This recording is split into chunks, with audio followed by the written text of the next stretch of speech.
Music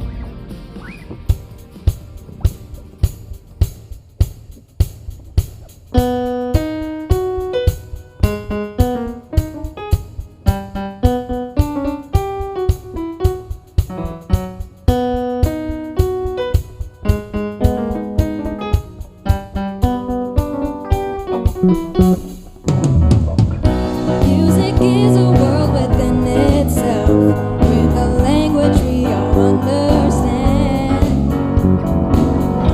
with an equal opportunity for all to sing, dance, and clap their hands. Just because the record has a groove, don't make it in the groove.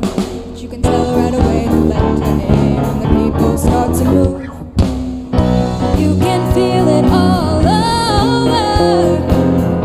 You can feel it all over people.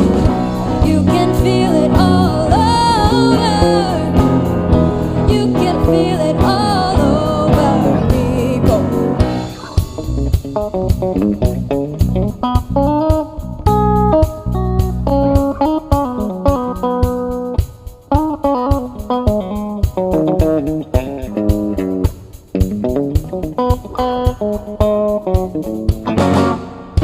Music knows it is and always will be one of the things that life just won't quit. Here are some of music's pioneers that time will not allow us to forget now. With the Basie Miller saxophone, the king of all circle, and with the blues like Elvis ringing out, there's no way the band could lose. You can feel it all over. You can feel it all over people. You can feel it all over. They can feel it all over people. They can feel it all over. They can feel it all over people. They can feel it all over.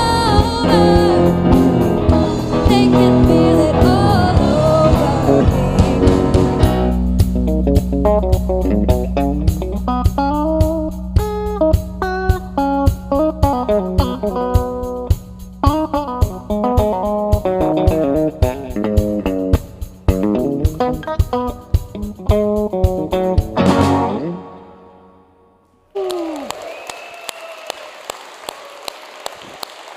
All right.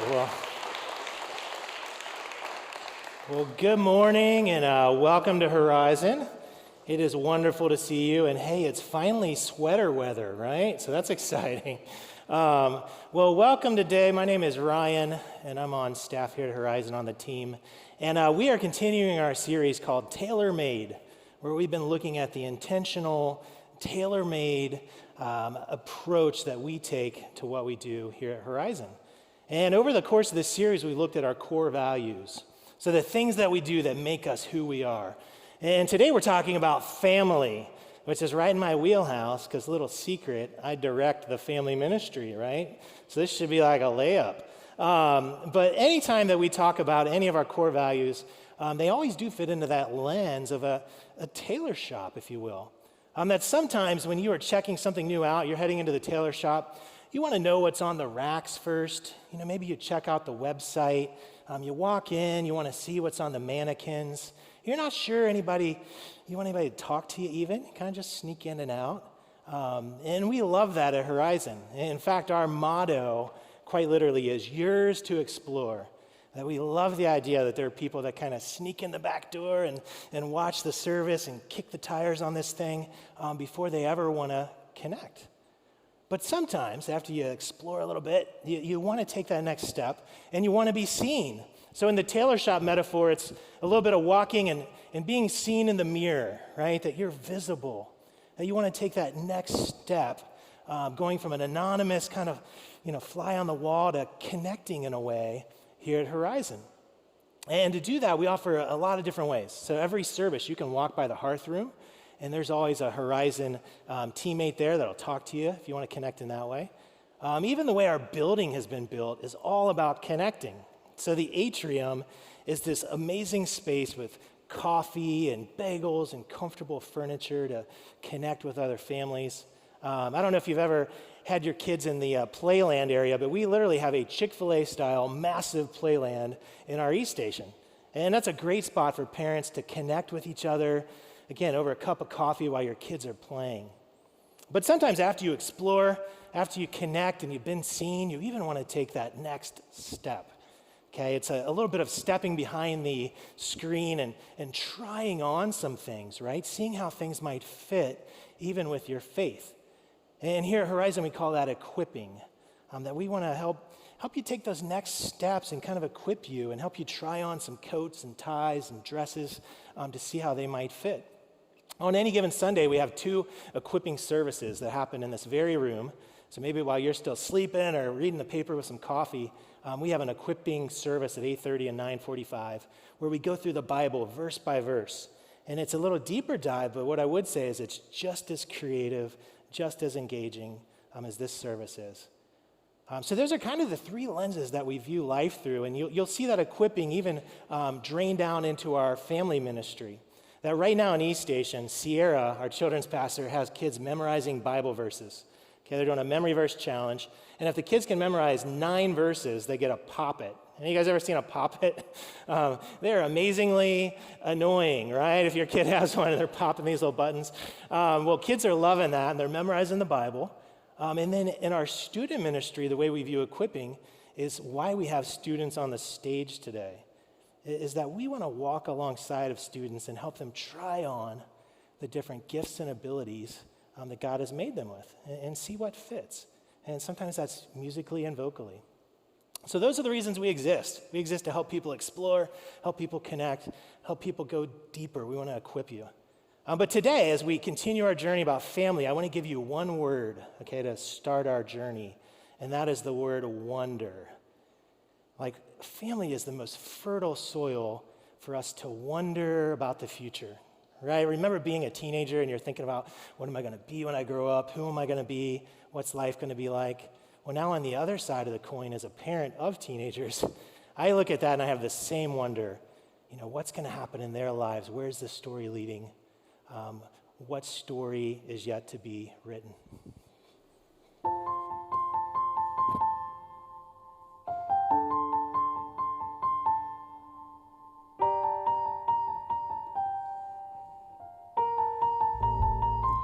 Seems like a part of me will always have to lose. Every single time I have to choose. I swore that it was right, but was I wrong? Is this where I'm supposed to be at all? I don't have the answers, not today. It's like nothing makes the questions go away. What I'd give to see if the grass was greener on the other side of all I've had and lost. Would it be enough, or would I still be wondering? If I could go back and change the past, be a little braver than I had and bet against the odds, would I still be lost? Even if I woke up in my dreams, would there still be something I'm missing? If I had everything, would it mean anything to me?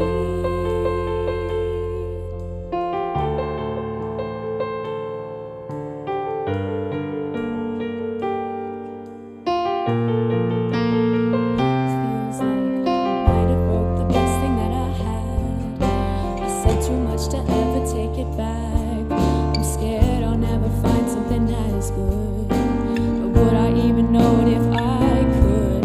On the other side of all I've had and lost, would it be enough? Or would I still be wondering?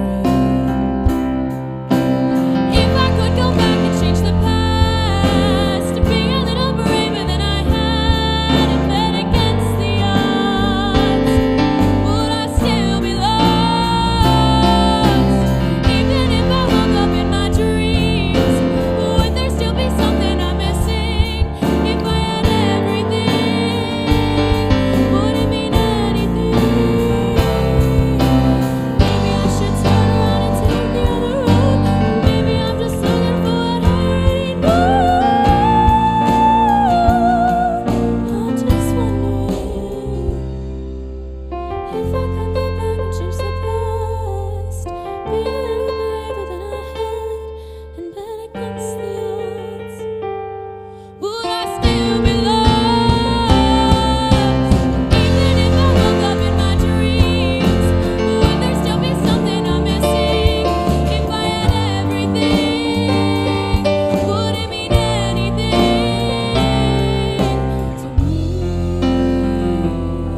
Awesome job, Kaylee and team. And I think that song captures perfectly the heartbeat of a family, right? The wondering about the future and even the wondering about the past, right? Like, am I doing the right things to set my family up for success? Because these are crazy times, right? Like 2021 is just an interesting time to be alive. And things get a little wild, all right? Especially around my house, okay? So at our house, we have 4 children, okay? We have 2 teenage girls. Help me. We have an 11-year-old son about to be 12 who's very proud of his 1 armpit hair. We have a 6-year-old son that, like, you could put in a cage fight against a pit bull and he would hold his own. Like, he is crazy. Becky and I work full-time jobs, and just because we're extra dumb, we even threw in a dog, okay? So it's like at our house, on any given day, there are arguments about food and arguments about messes on the floor, arguments about doors being left open. And honestly, those are just the arguments between me and the dog. When you throw in the arguments with actual people, it is just chaos. Like, honestly, there are times where I just want to pull my hair out, you know, and that involves tweezers at this point. I mean, it's hard. And I'm sure that's just my family, right? Like, your family is all peaches and cream. It's copacetic. It's like a smooth ocean, you know, water, right? Probably not, right? Let's be honest. Probably not, because the last 18 months, I think it's okay to admit, they've just been hard on families. The last 18 months have been like a karate chop to the jugular for many of our families. And all of these statistics are going up right now. Divorce, child abuse, mental health struggles, addictions. All of those are rising dramatically in the last 18 months. And friends, I wish I could offer you like a quick little pithy acronym talk, you know, to solve things. You ever been to one of those seminars where like, okay, guys, here's what we're going to do. Okay, to fix your family, you just have to try, okay? So T-R-Y, you got to try. And the T stands for try, okay? And the R stands for really try. And I know those aren't in order, but just bear with me, okay? And then the Y, there's not a lot of words that start with Y, so we're just going to go with yoga, okay? So to fix your family, you just got to really try yoga, and things are going to be great, right? Well, we know those don't work, because sometimes it's just really try not to kill one another, if we're being honest. That this is just a hard time to be alive. And I can't offer you a quick little fix, but I can offer you some age-old wisdom, some sacred wisdom about family. And it's from the Bible. It's 2,500 years old. And here's what it says. It says, fight for your brethren, your sons, your daughters, your wives, and your houses. Fight for them. So not fight with them, because we got that part down. That comes pretty naturally. It's like falling out of a boat and hitting water. Fight for them. So think like action and adventure movie where the hero or heroine is fighting, you know, for the people that they love. That's what God's telling us to do.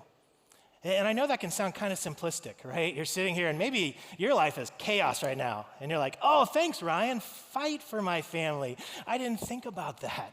You know, that's so easy. You know, our world is falling apart, but fight for my family? Like, honey, where are the keys? You know, like, let's get out of here. But here's what I promise you is that God gives us this directive to fight for our families. But when we look at it in context, we're going to actually see some applications that'll help us. Okay, so this verse comes from the story of a man named Nehemiah. Okay, and we looked at Nehemiah last year, and I don't know if you remember that, but Nehemiah is an important government official in the Persian Empire. Okay, so he's wealthy, powerful, influential. And Nehemiah actually has Jewish heritage. And one day he learns that the walls around his ancestral hometown have been crumbled for decades. Okay, and it takes decades for that to get to him. Word traveled fast, or traveled slowly. And he hears that and it breaks his heart. And he goes to his boss and he begs the king of Persia for lumber and treasure. And he gets that and he heads back to Jerusalem. Okay, and Nehemiah is charismatic. So he arrives in Jerusalem. He's rallying the people. I mean, he could sell ice to a penguin, okay? Like he is just, they're jumping on board. The walls are being built, but everybody's not happy, okay? Because Jerusalem had enemies, all right? And here we see that the enemies of Jerusalem, they see the walls coming up, and they're not too stoked. So it says, when Sanballat, Tobiah, the Arabs, the Ammonites, and the Ashdodites heard that the walls of Jerusalem were being restored and the gaps were being closed, they became very angry, and all of them conspired together to come attack Jerusalem and create confusion. So all 5 of Jerusalem's enemies are coming together like this powerful alliance. And not only are they going to do those things, they're going to take it to the next step. Here's them thinking out loud. They're saying, hey, they will neither know nor see anything till we come into their midst and kill them and cause the work to cease. That nothing causes a wall to stop being built quicker than killing the builders. So they're going to kill them.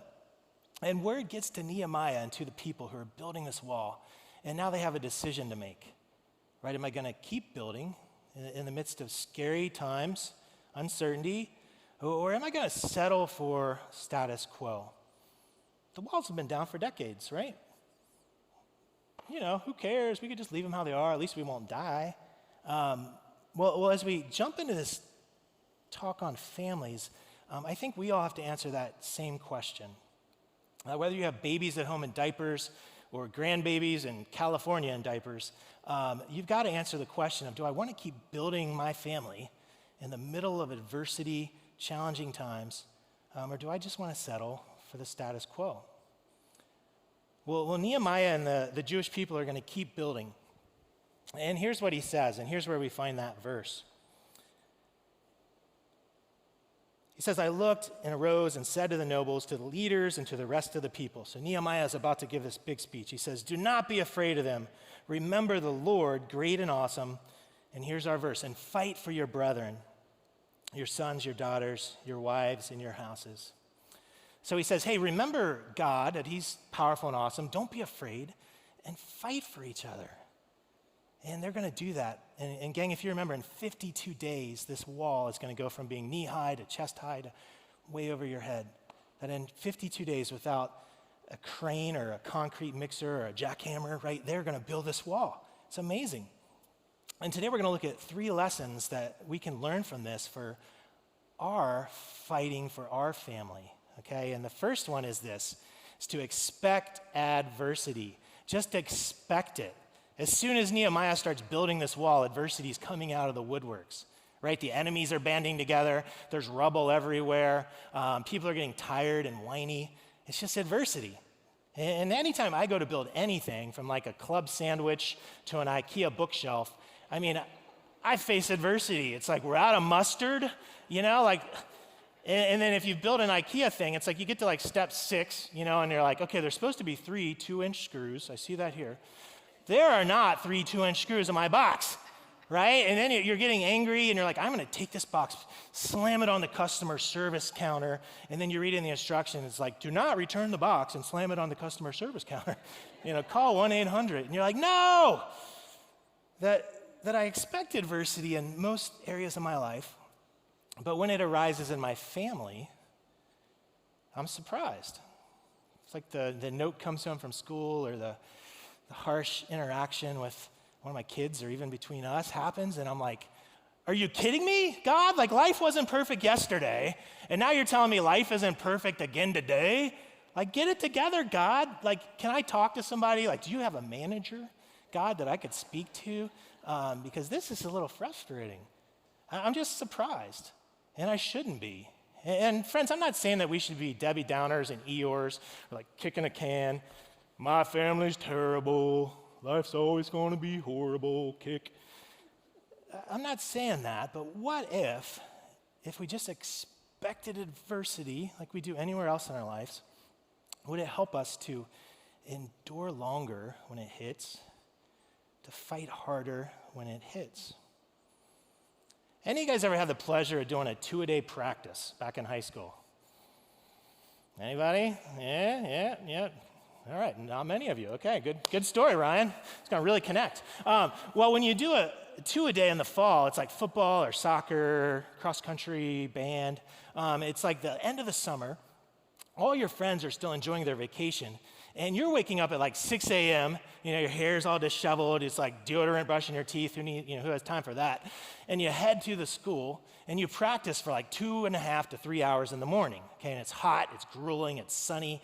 After 2.5 to 3 hours, they're like, okay, guys, it's lunch. And you walk in there and you like pull out the brown paper bag, and you reach in there, like a bologna sandwich, oh man, and a mushy apple, and you eat that. And then they're like, okay, back out there. And you're like, oh man, and you go back out there for another 2 to 3 hours of practice. And I have no idea how I was able to do that as a teenager, because I certainly couldn't do it now. But here's what I would tell you, is that I knew it would be hard. I had heard stories. And once I experienced it, I expected it to be hard. So then when it was challenging, I kind of leaned into that, and I was able to fight through it.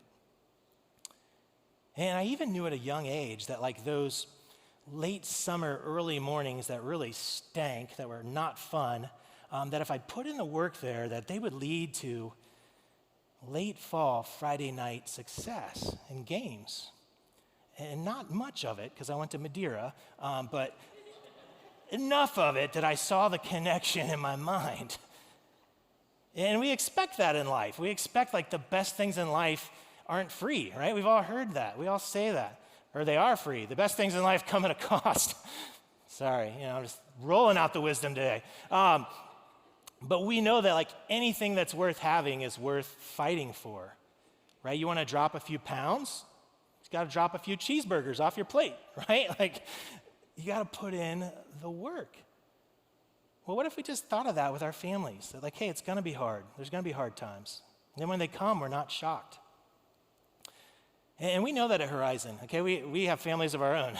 So our hope is that when you walk into Horizon, that no matter what's going on in your life, whether there is chaos and adversity at home or at work or at school, that you can walk into Horizon and feel a few things, okay? So our mission is to comfortably connect with people. So we want Horizon to be so comfortable for you, so welcoming, so inviting, that you know that you can come here and not have to fake it, not have to wear a mask of, my family's got it all together, You stroll in like the Brady Bunch. You don't have to do that, because we know it's hard. So our hope is that you can come in here, and some days maybe you're so filled with anxiety and stress, you're like a big balloon like ready to pop, and you come in. And our hope is that as you connect here and as you, again, begin to go deeper, that you can experience that exhale of, okay, I don't have to show off. I don't have to have it all together. Because quite honestly, none of us do, right? Like hopefully you are hearing that from the stage, because I know these guys, okay? And I know our elders and our boards, and we all have adversity in our family. We just do. You don't have to fake it. Life is messy from diapers to diplomas, especially the diapers, right? Like it's a messy stuff. But that's right where we want to meet you. That we want to meet you in the middle of the beautiful mess that is all of our families. Right now I want to show you a video. So I have two friends here at Horizon, awesome people, and they'll explain their story to you, but they're going to share a little bit about the challenges of parenting and marriage over the last 18 months.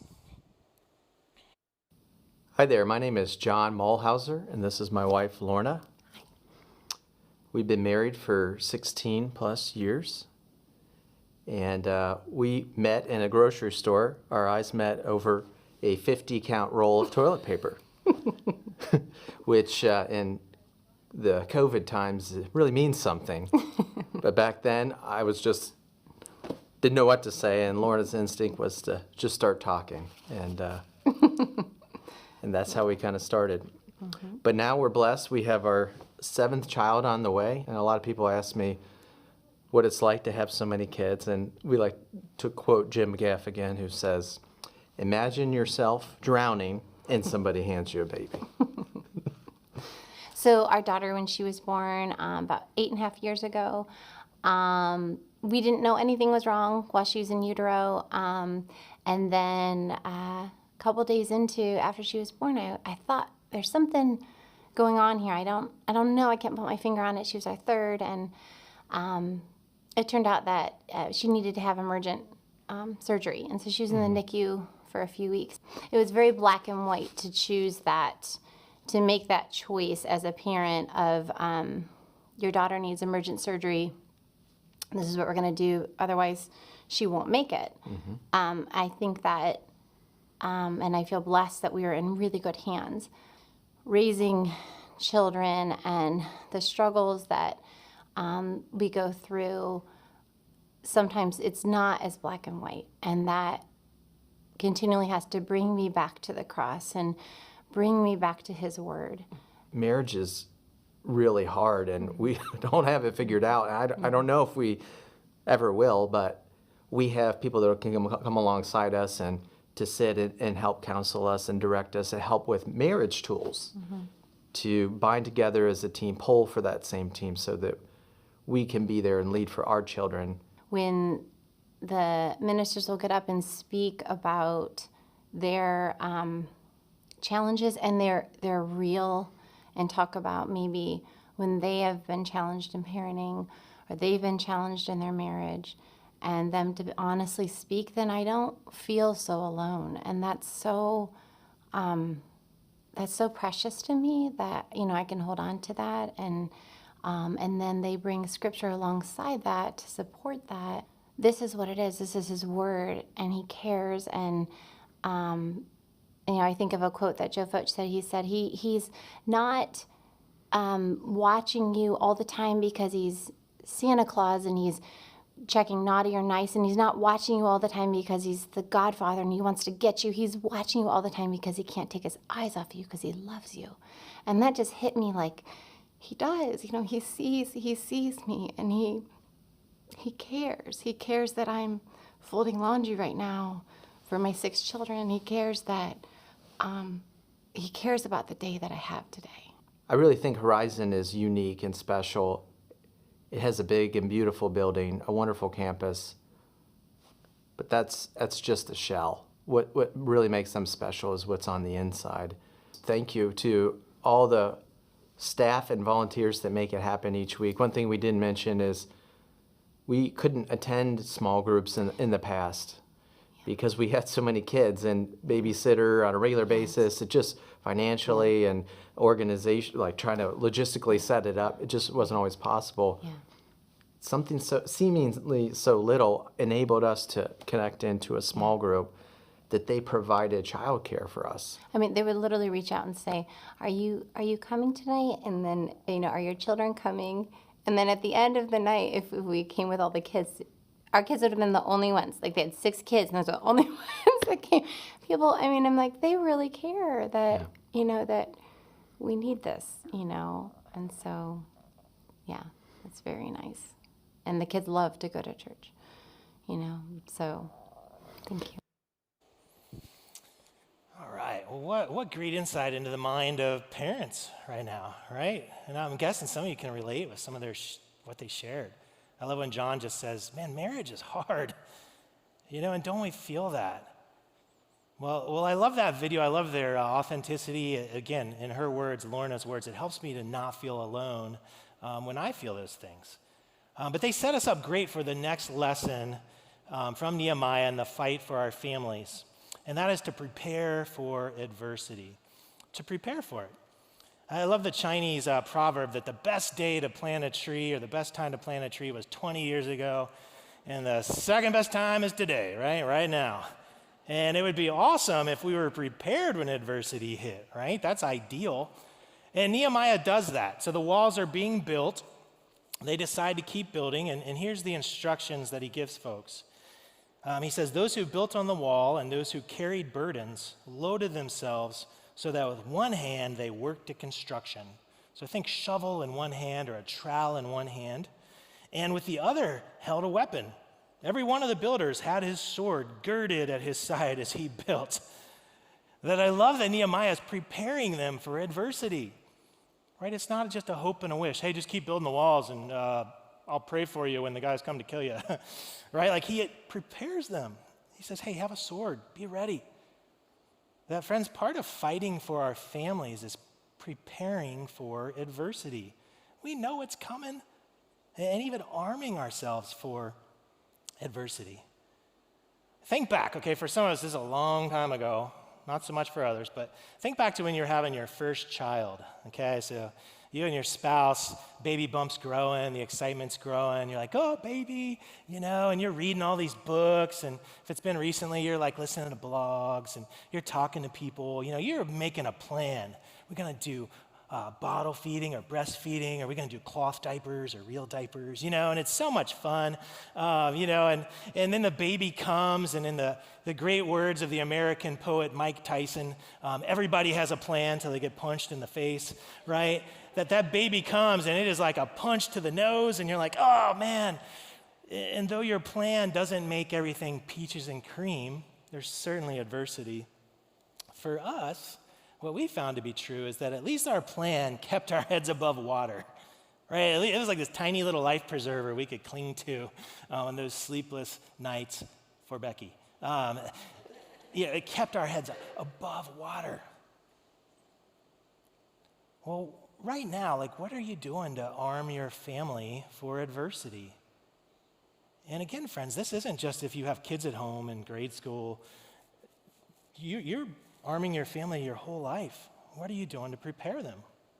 I want to give you 3 practical ways you can prepare your family for adversity, okay? Arm your family. And the first is this: arm them with knowledge, okay? And here's what I mean, is that, guys, we should be the world's foremost expert on each and every single one of our kids. Right? Nobody should know our kids better than us. We should know what makes them tick, how God has made them, what makes them happy, what makes them sad, when they, start facing some challenges, what makes them drive off the road in anger, that we just know everything about them. And I would say our spouses as well. And not in a creeper stalker way, but in an ask questions and actually listen way, right? That we would know them. That when adversity hits, then we're armed with this knowledge of this person in our family. But also that we would arm ourselves with knowledge of their culture, okay? I don't know if you know this, but none of us know, unless you're there, what it's like right now to be a 3rd grader in 2021. Right? We have no idea. None of us know what it's like to be a 7th grader in 2021 or a senior. We have no clue. Okay, it is a totally different world. Well, one of the ways we want to walk alongside of your family is to help you arm yourselves with this kind of knowledge. That we have what we call parenting workshops, where we've done them on things like mental health, and we bring in experts. I don't just spitball it. We bring in experts from the Lidner Center. We did a parenting workshop on social media and technology, and we brought in experts from Texas. And on November 7th, as you see here, we have a parenting workshop on basically the idea of understanding the mind of your kid and then connecting with their heart. Okay, throw in grandkid, throw in niece, nephew. That a friend of Horizon, Dr. Sarah Beal, who is at Children's Hospital and also a professor at the University of Cincinnati, she's an expert on adolescent brain development and behavior. She's going to join us. She's going to talk to us about the way the brain changes, really from birth through graduation of high school and beyond. And it's going to help you understand sometimes why your kid or your grandkid does crazy things, right? You're like, you gave the dog a bowl of cereal? What were you thinking? And you have no idea what was going through his mind. Well, she's going to help us understand that. Okay, and then in the middle, it's going to be just us parents. We're going to have a little parenting round table where we can share stories of the crazy things our kids have done. And then we're going to end with Chad helping us think through, how do we deeply connect with the hearts of our kids. And knowing Chad personally, and I don't just throw this out there willy-nilly, but Chad's a great dad. He connects deeply with the hearts of his adult children all the way down to Quinn. So there's a lot to learn that night. We'd love for you to join us. So you can arm your family with knowledge. Okay, the next thing is to arm yourselves, your family, with love. Okay? A few years ago, a book came out called His Needs and Her Needs. By a guy named Willard Harley, which is a pretty cool name. But it was a premarital counseling book for people about to get married, okay? And it kind of talks about how men and women are wired differently, yada, yada, yada. But the best part of the book was this thing he called a love bank. Okay, and I know that sounds like a reality TV show about the financial industry, the love bank, join us Thursday nights at 9. But it's not that. It's this idea that every relationship we have is a investment happening. that in your relationship with your spouse, with your kids, that all the time you're either making deposits in the love account or you're making withdrawals out of that account. So the deposits, the cha-ching, cha-ching, those are like conversations over dinner where you're asking about your day, you're talking about life. The deposits are like cha-ching, reading a kid a bedtime story. The deposits are like sitting through their game, maybe if they don't even get in. Cha-ching, cha-ching. Those are the deposits. The withdrawals are like the hard conversations. It's like the, where like you're talking to your teenager and like, you just don't understand me. You're so uncool. It's like, like withdrawal after withdrawal after withdrawal. Or you get into this cycle with your spouse where you're just, nudging at each other about dishes or meals and It keeps going down. Well, the theory is, and what I would encourage you to arm your family with is, hey, make as many love deposits as you can when life is going okay, right? Like when life isn't blowing up in your face like a boiling pot, bank love, man. Cha-ching, cha-ching, cha-ching, cha-ching, cha-ching, cha-ching, cha-ching. Because you know that eventually the adversity's coming. And eventually there's going to be withdrawals. And you don't want that relationship to bankrupt, right? Where there's not enough love there. And hopefully that never happens, but it does happen. Right? So arm yourselves with love. And old Willard Harley, it's interesting, the wisdom he gets isn't his own. He gets it from the Bible. In 1 Peter, we're told this. It says, above all things, have fervent love for one another, for love will cover a multitude of sins.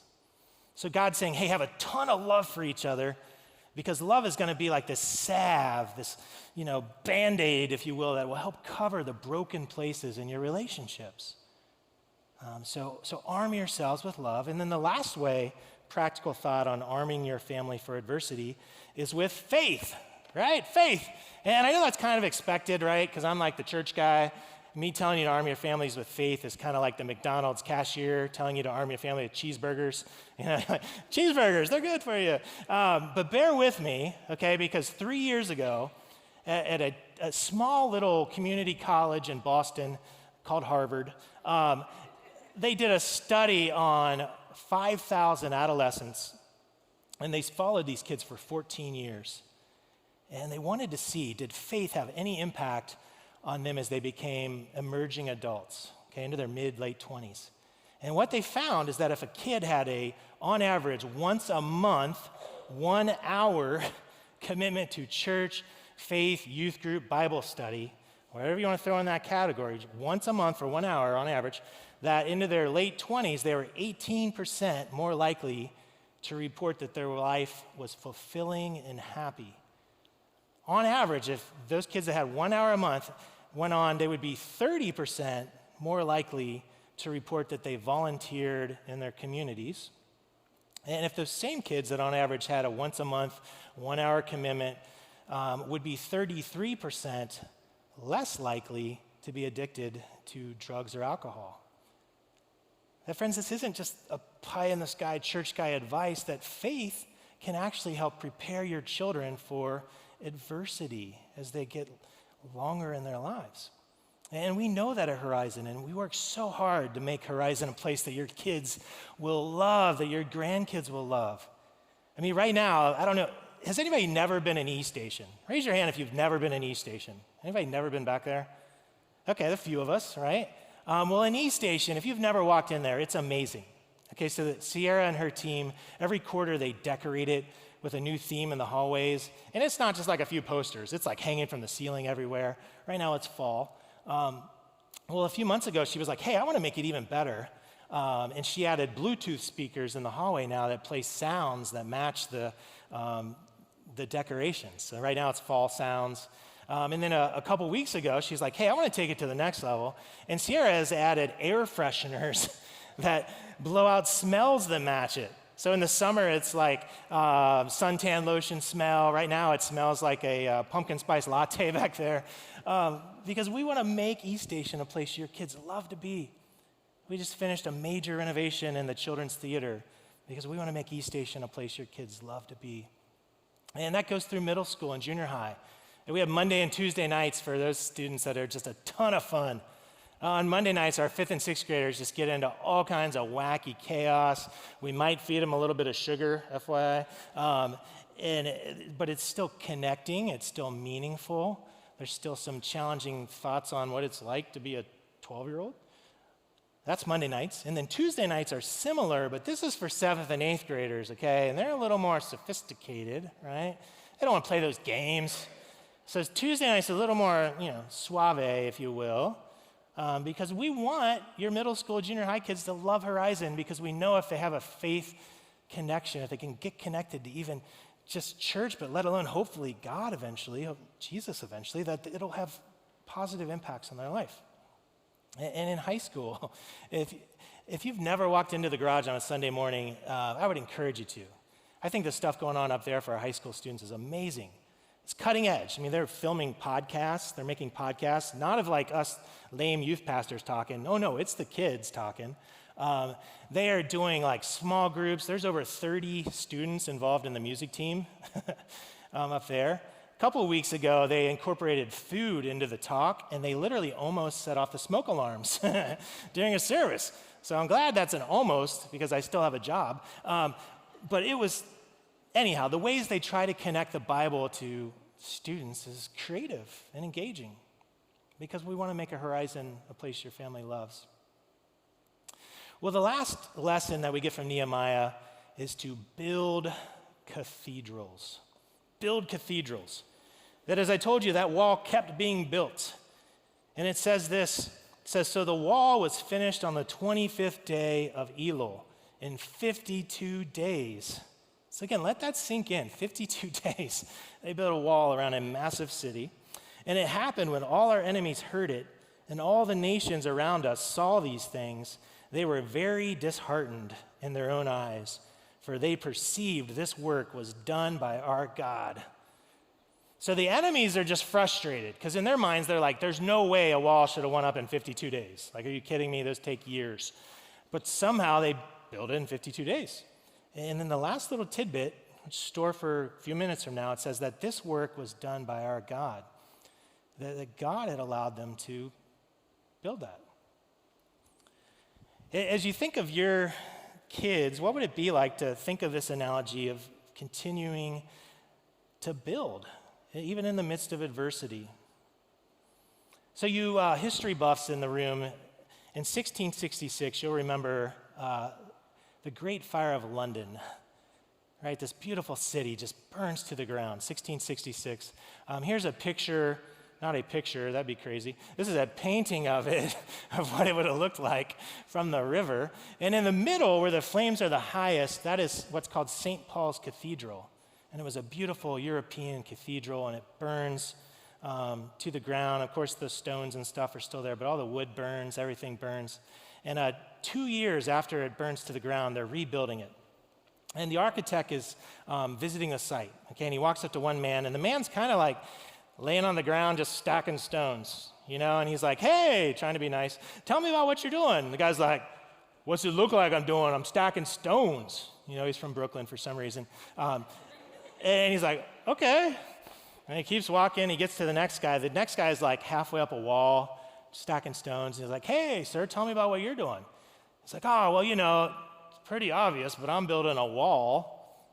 And he's like, okay, didn't ask for the sarcasm. He keeps moving, and he comes to this other guy, okay? And this chap is just building a wall, all right? He is at the top of the wall, and he is building with gusto, okay? It's like artisanal wall building going on. And the architect's a little gun shy, so he's like, hey, tell me about what you're doing. Are you stacking stones? He's like, no, I am not stacking stones.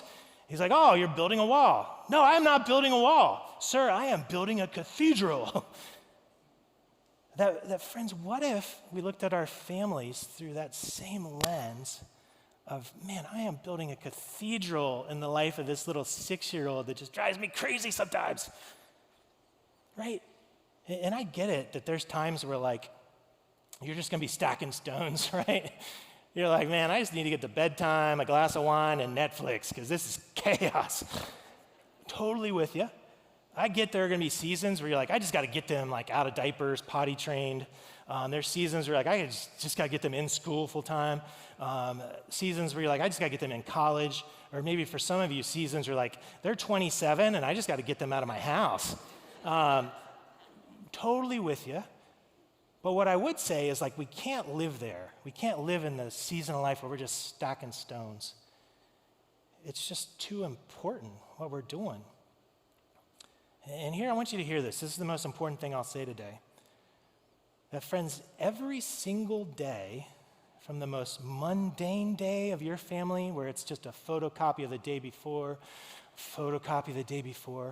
all the way to that day way down here where it is breathtakingly beautiful, it's exciting, or it is heartbreakingly sad, that every day on that timeline between mundane and breathtaking, hear this, every day you are building something. Whether you like it or not, whether you want to or not, every day something is being built in your family. That a culture is being built which will lead to a legacy. And what's scary is like, it doesn't even just last till the day you die, because you're building this with your children. It lasts till the day they die, and maybe if it keeps being passed, it lasts into your grandkids and great-grandkids. And what's up to us, though, is do I want to build a shack down by the river, right, with like pallet wood and bubble gum, and you're like, oh yeah, it'll be fun. Or do I want to build a cathedral? The choice is ours. It's interesting, the cathedrals back in the day, they would take 250 to 300 years to build. Let that sink in. That's longer than our country's been a country to build a building like this. 250 to 300 years. And they would stand, they're still standing for 800 to 900 years as these monuments of legacy. And as I think of legacy, I think of Horizon. That man, over the last 5 years, I've gotten to know you all, the families that make Horizon. Man, legacy is a big deal. I see it sprinkled all around Cincinnati. I see it sprinkled all around our ministries where you're volunteering and giving your lives away. You're just sprinkling legacy. And you even see it in this building, right? That this building was not built with a short-term mindset. That we do nothing here like a microwave. It's all the slow cooker. We're thinking 10, 20, 100 years in the future.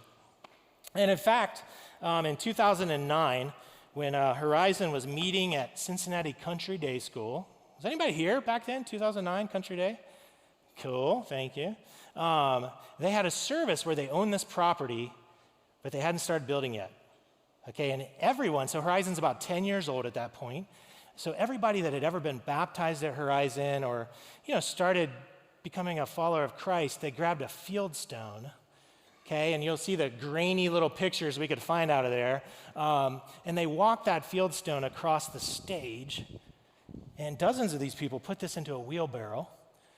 Okay, and then as they built this beautiful building around us, do you know what surrounds you right now in this chapel? Dozens and dozens of these field stones that bear the fingerprints of moms and dads and sons and daughters that walked across that stage that day. They're all around us. And what I would say is the cathedral's still being built. That as we enter the third decade of Horizon's existence, some 20 years in, fresh stones are still being laid, right? And as you think of your family, man, the cathedral's still being built. Fresh stones are being laid. Again, whether your kids are 5, 25, or 50, you're still laying fresh stones. What are you building? Well, I saved the best for last. Okay, I'm going to end with one verse. And here's the greatest news I'm going to share with you today, is that when we build and we fight, we never do it alone. That as Nehemiah is building this wall, here's the instructions he gives them. Again, they're building around a huge city. The work is great and extensive, and we are separated far from one another on the wall. Wherever you hear the sound of the trumpet, rally to us there. Our God will fight for us. The friends, Nehemiah was saying, hey, when you hear the trumpet, when you rally to fight for each other, fight for your families, know this, that you never do it alone, that our God will fight for you right in the middle.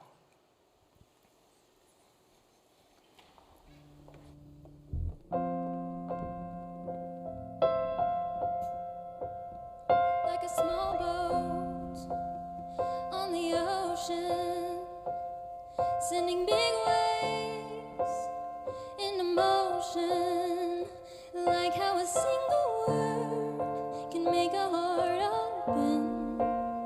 I might only have one match, but I can make an explosion.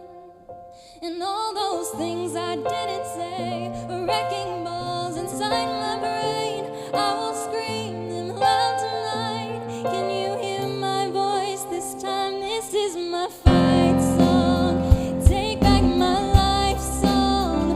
Prove I'm alright song. My power's turned on. Starting right now, I'll be strong. I'll play my fight song. And I don't really care if nobody else believes, 'cause I still got a lot of fight left in me.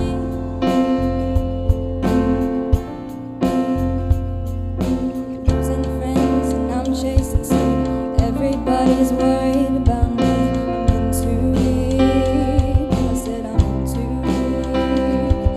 It's been 2 years, I miss my home. Fire's burning in my bones. Still believe, yeah, I'll still believe. And all those things I didn't say were wrecking balls inside my brain. I will scream them loud tonight. Can you hear my voice this time? This is my fight song. Take back my life song. Prove I'm alright song. My power's turned on. Starting right now, I'll be strong. I'll play my fight song. And I don't really care if nobody else believes, 'cause I still got a lot of fight left in me. A lot of fight left in me.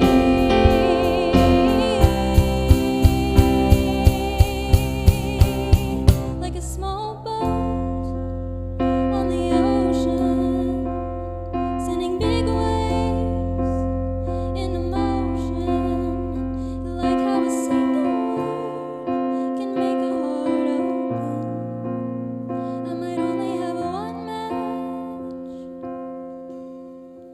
but I can make an explosion.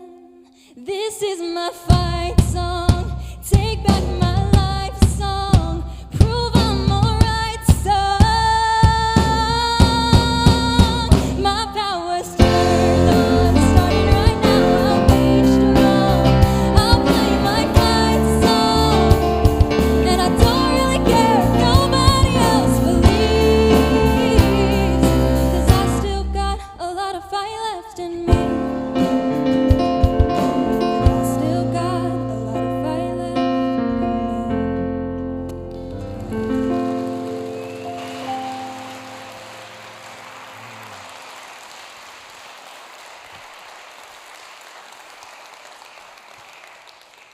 So, friends, as you think of your family today, I want you to leave with that idea of fighting for them. Okay, no matter what age and stage you are, that God will join you in that fight, and that it's worth the fight. One announcement is you're in here, so you probably don't care, but maybe it's important for you to know the tent. This is the last week of the tent for the year. Okay, so maybe if you came to the tent at different services, you might need to know that. It's getting cooler. We're going to put it away, clean it up. I'm going to try to get my face logoed on the side of it. We're still waiting on that. But that won't be available again until early spring. And as always, if you want to chat, we'd love to chat with you at the Hearth Room, third door on the left. Have a great week.